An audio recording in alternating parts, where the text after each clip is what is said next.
1월 4일 법률방송 러투데이 시작하겠습니다. 첫 소식입니다.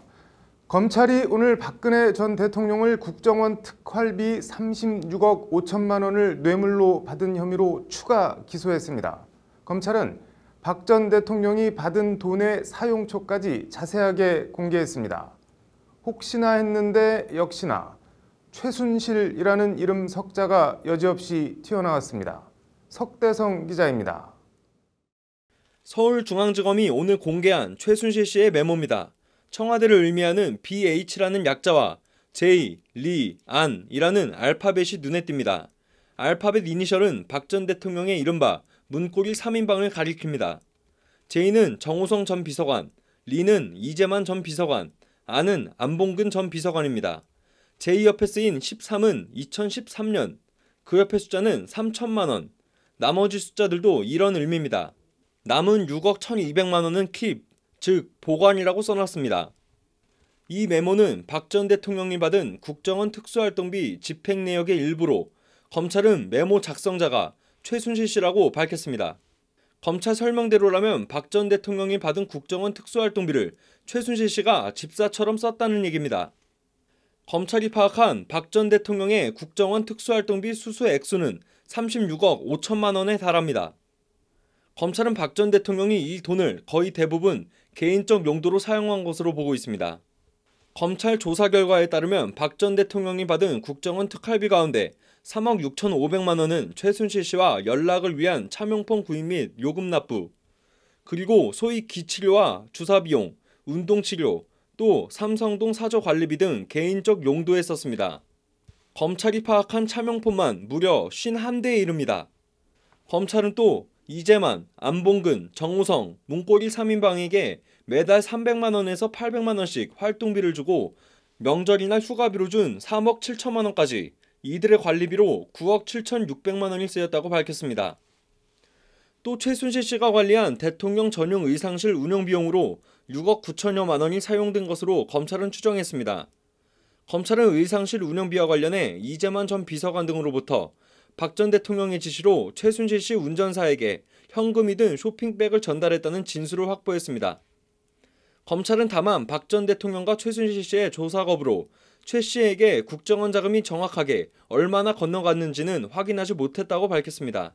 검찰 관계자는 국정원 특수활동비의 사용처 일부 내역을 공개한 데 대해 국민적 관심과 의혹이 컸고 국고손실죄와 뇌물죄에서 양형 판단이 중요하기 때문이라고 배경을 설명했습니다. 이 관계자는 박 전 대통령 등의 조사 거부로 어려움을 겪었지만 나름 파악한 사실을 설명하는 게 오해와 논란을 방지하는 것이라 판단했다고 덧붙였습니다.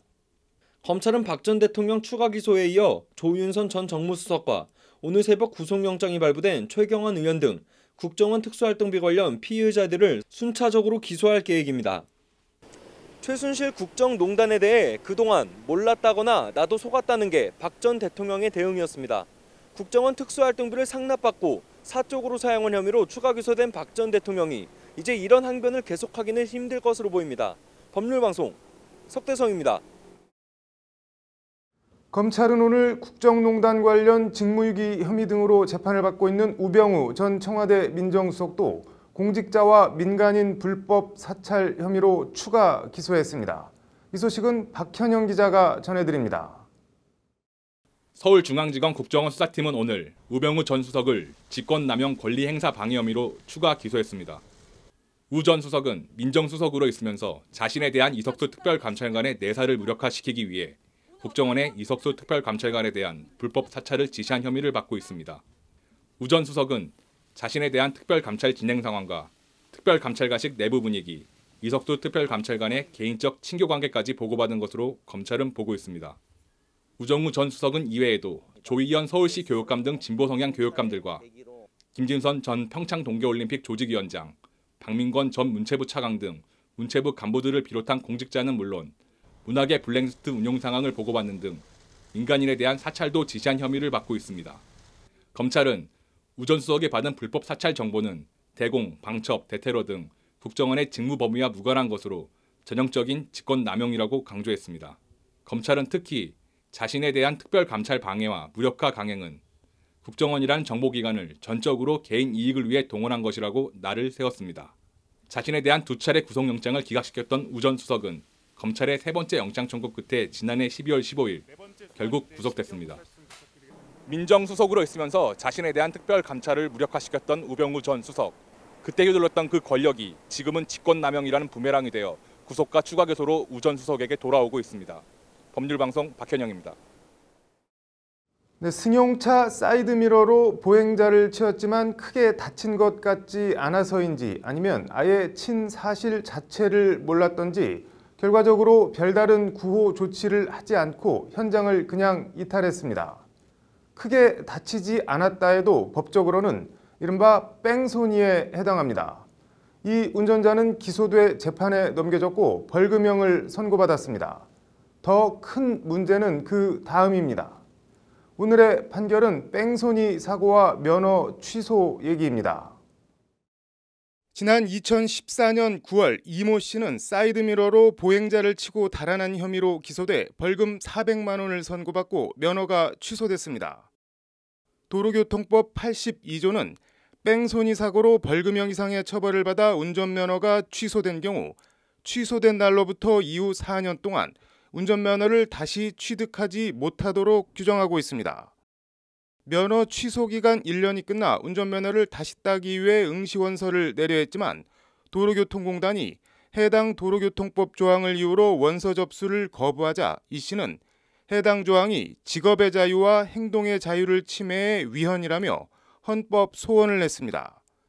헌법재판소는 오늘 이에 대해 재판관 7대2 의견으로 해당 조항이 헌법에 위배되지 않는다는 합헌 결정을 내렸습니다. 국민의 생명, 신체에 대해 위험을 초래한 사람이 계속해 교통에 관여하는 것을 금지해 공공의 안전을 확보하고 예방적 효과를 달성하고자 하는 이 조항의 공익은 중대하다는 것이 재판관 다수 의견입니다. 반면 이선의 유남석 재판관은 구체적 사안을 따지지 않고 획일적으로 운전면허를 취득하지 못하도록 한 것은 기본권 침해가 과중의 위헌이라는 소수 의견을 냈습니다. 정말 살짝 치고 갔는데 아니면 친 줄 모르고 그냥 갔는데 더구나 운전이 직업인 사람의 경우에도 획일적으로 4년간 면허 취득을 못하게 한다. 일견 억울하고 막막할 수도 있을 것 같습니다. 법도 사람의 일인지라 헌재 다수 의견과 소수 의견 사이 차이처럼 공익을 위한 법조항의 보편적 적용과 특수한 사정을 감안한 구체적 적용 사이 운용의 묘가 중요하고 필요해 보입니다. 오늘의 판결이었습니다.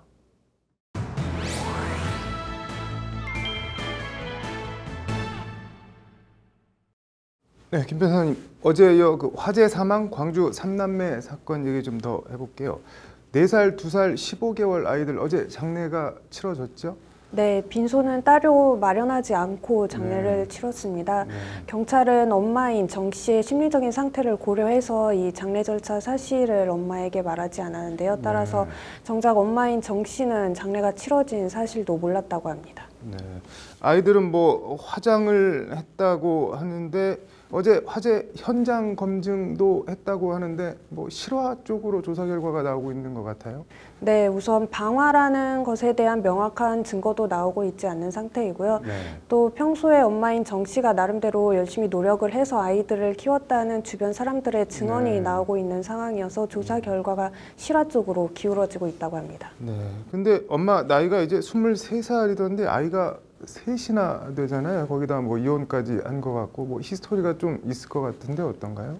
네, 이들 부부는 중학교 때 처음 만났다고 합니다. 그리고 고등학교 1학년 때 첫 아이를 낳았는데요. 막내 딸을 낳은 이후로 엄마인 정 씨는 다니던 직장을 그만뒀고 설상가상으로 아빠는 다리를 다쳐서 직장을 더 이상 다닐 수가 없게 됐다고 합니다. 따라서 기초생활수급자 신청도 했는데 부모가 부양 능력이 있다는 이유로 이 선정에서 탈락이 됐고요.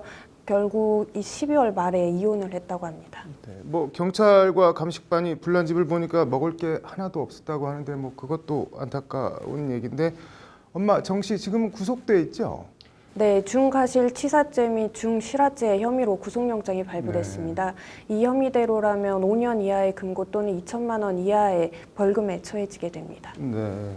뭐 어쨌든 방화는 아니라는 건데 처음에 이불에 뭐 담뱃불을 비벼 꺼갖고 화재가 났다고 하는데 이 실화랑 방화랑 어떻게 구분을 지을 수 있는 건가요? 그러면?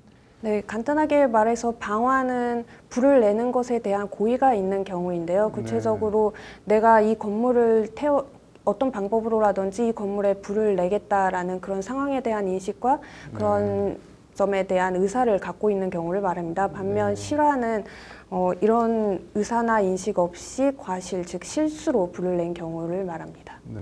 형법에서 방화에 관한 가장 기본적인 범죄는 타인이 소유한 물건에 불을 낸 경우인데요. 타인이 소유한 물건에 불을 내는 행위보다 좀 더 중한 범죄라고 생각되는 경우에는 가중처벌을 하게 되고 그보다 경한 범죄의 경우에는 감경처벌을 하게 됩니다. 가중처벌을 하게 되는 예로는 물건이 아닌 타인의 건물에 불을 내는 경우라든지 공용 또는 공익적인 목적으로 사용되는 건물이나 선박 등에 불을 내는 경우라든지 타인이 주거 목적으로 사용하는 건물에 불을 내는 경우 또는 어떤 사람이 안에 있는 건물 또는 선박, 기차 등에 불을 내는 경우에는 단순히 일반적인 물건에 불을 내는 경우보다는 그 불법성이 강화가 된다고 보아서 가중처벌을 하고 있습니다. 반면에 감경처벌이 되는 경우로는 자기가 소유한 물건 또는 건물에 불을 내는 경우인데요. 흔히 생각할 때는 자기가 소유한 물건이나 건물이기 때문에 방화죄로 처벌이 되지 않는다고 생각을 하실 수도 있는데 이 방화죄라는 것이 1차적으로는 공공의 안전을 보호하는 범죄입니다. 따라서 자기가 소유한 물건이라도 어떤 공공의 위험, 즉 타인의 재산이나 뭐 신체 생명의 위험을 발생할 수 있는 상황인 경우에는 방화죄로 처벌을 받게 됩니다. 뭐 홧김에 내 집 내가 태우는데 무슨 상관이냐 이게 아닌가 보네요. 그러면. 네, 그렇습니다. 이 아이 엄마 현장 검증 내내 뭐 내가 죽었어야 했는데 이렇게 하면서 좀 울었다고 하는데 아무튼 뭐 죽은 아이들도 말할 것도 없고 이 엄마도 참 안타깝네요. 오늘 잘 들었습니다.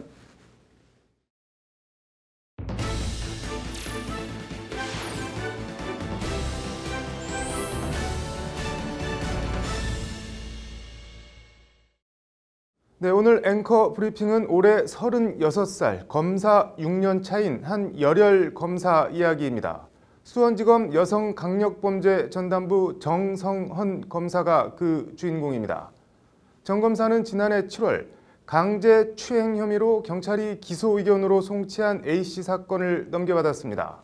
그런데 서류를 보니 뭔가 좀 미진하고 이상했습니다. 이에 정 검사는 추가 수사에 나섰습니다. 사건 내용은 단순합니다. A씨가 B씨의 여자친구 C씨를 강제 추행했다고 B씨가 신고했고 A씨는 어느 날 갑자기 강제 추행, 그러니까 성범죄 피의자가 된 것입니다. 그런데 정 검사가 다시 조사를 해보니 강제 추행을 당했다는 C씨는 추행 상황을 구체적으로 진술하지 못하는 등 오락가락했습니다.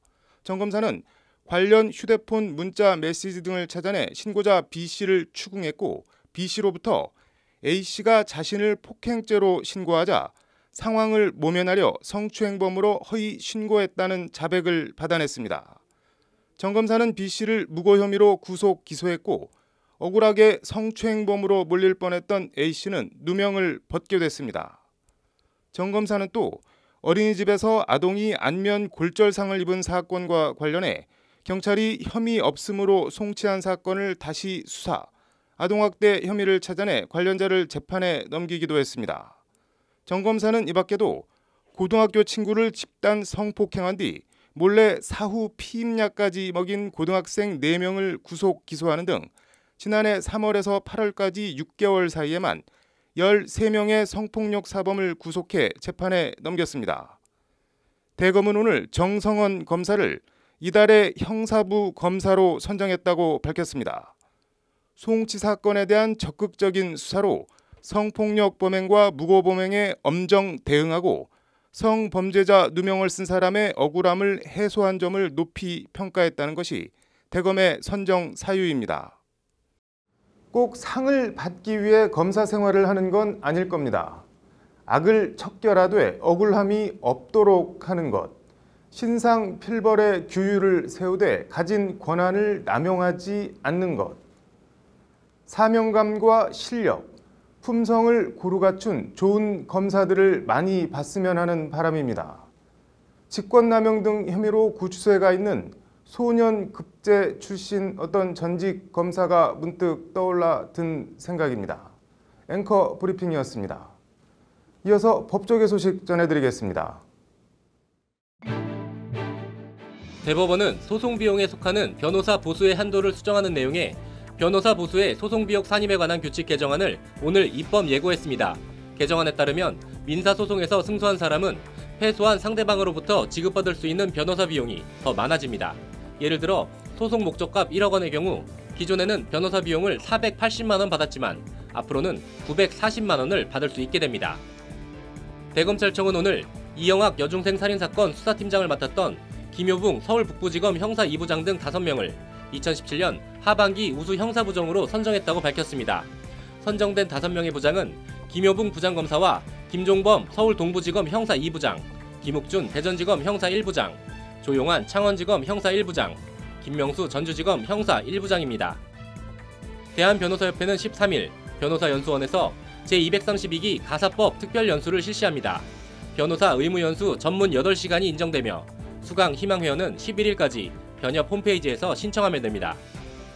3일 회계법인은 11일 대한상의에서 미국 법인세 및 국제조세 관련 개정이 국내 기업에 미치는 영향을 주제로 세미나를 개최합니다.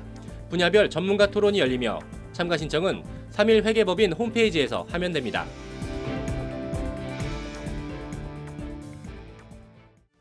(1월 4일) 법률방송 러투데이 마치겠습니다. 시청해 주셔서 감사합니다.